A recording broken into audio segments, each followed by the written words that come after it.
Genolls clavats a terra, que parla el rei Lear i parla Núria Espert.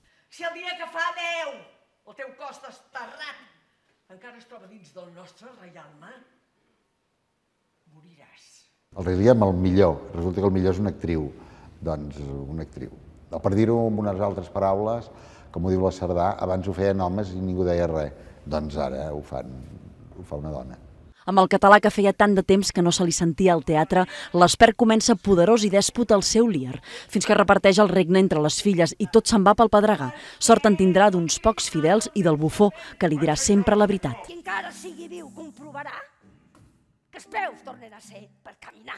El rei Lear és dels més rotunds de la història del teatre, un mirall dels extrems de l'ànima humana, només a l'abast de grans intèrprets. Núria Espert és el gran reclam d'aquest Shakespeare, però tot el repartiment és de treure's el barret. Són 24 actors i molts d'ells els millors de la seva generació.